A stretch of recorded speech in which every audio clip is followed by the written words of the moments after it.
Hello, my name is Mira Leverenz, and this is my video for informative speaking for the 2021 Willard Invitational. If you are not ready, please feel free to pause. Otherwise, I will begin in 5, 4, 3, 2, 1. While watching the 2004 comedy Mean Girls, a few lines began to stand out to me. "You can't sit with us. She doesn't even go here." And of course, on Wednesdays, we wear pink. But what is it about these lines that stood out to me?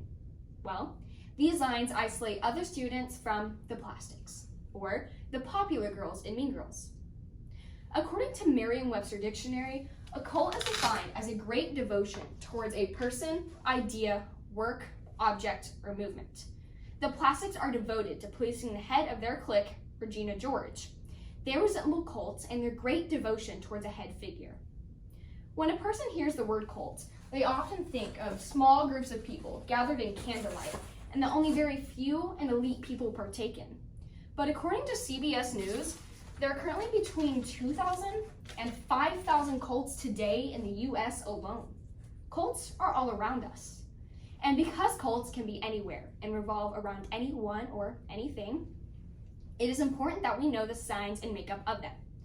That is why today I will be covering the history and makeup of cults, cult followings in politics and media, and covering one of the most famous cults known as Jonestown.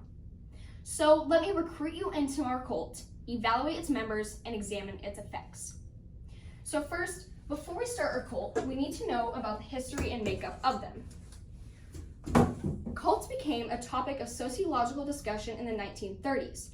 However, the number of them did not start to increase until the 50s through 70s. Cults often revolve around one person or one idea. And after being around for decades, it became apparent that the majority of cult leaders were men. According to the New Yorker, male cult leaders tend to abuse and exploit their female followers.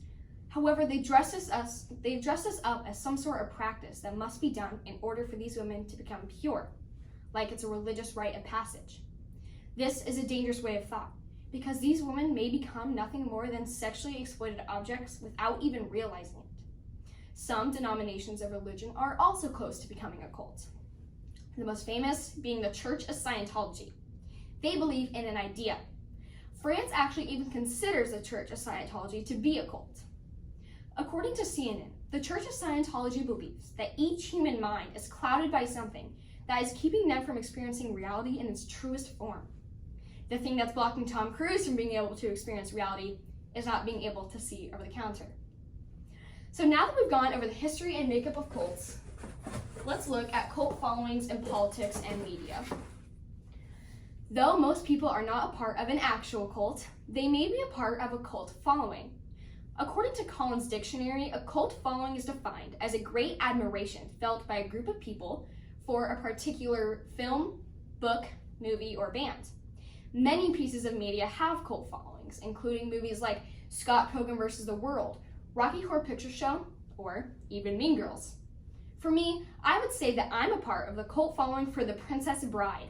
I love everything there is about that movie, and I want to buy everything related to it. Sound familiar? This is similar to the way cult members idolize their leader or beliefs. Cult followings can also be apparent in politics. As an active member of social media, I see people posting about their favorite politician all the time. People who love Donald Trump will flaunt their red Make America Great Again hats, and people who love Hillary will post an Instagram infographic and slap a blue Hillary campaign bumper sticker on the back of their car. People love their politician and they love their party. They may even go to that party's national convention. People will leave what they know behind in order to become completely involved in their practice for their cults. Or they may even decorate their room in flags or posters for this politician, similar to the way people in cult followings are for their pieces of media. So now that we've gone over cult followings and politics and media, let's cover one of the most famous cults known as Jonestown. Jonestown was a cult that began in 1955. However, it didn't become well known until the 1970s and was led by Reverend Jim Jones. Though most famous for its mass suicide, they practiced apostolic socialism with traditional Christian beliefs. Jones was able to persuade just less than 1,000 people to move from their homes in America to the jungle in Guyana to begin a socialist paradise. According to the Seattle Times, Jim Jones had become increasingly paranoid throughout the years and became obsessed with the idea of revolutionary suicide. One day, Jones called all of his members to the pavilion, where he had them all, men, women, and children, drink a small glass of red liquid. They were told that the drink had been poisoned and that they would drop dead in 45 minutes after ingesting. Everyone drank, but no one dropped dead. Jones later revealed to them that this had actually been a way for him to test their loyalty to him. Congressman Leo Ryan and reporters for NBC took it upon themselves to go investigate Jonestown. While interviewing people there, they found that while some people did genuinely enjoy living there, others desperately wanted to go back to their homes in America. It is said that they were overworked and underfed. While leaving, Jones ordered his men to shoot down Congressman Leo Ryan's plane, which they did. They killed 5 people on the plane, including Congressman Ryan. Afterwards, Jones called all of his members again to the pavilion, where he had served them a punch that had been spiked with cyanide. Jones had killed hundreds and shot himself.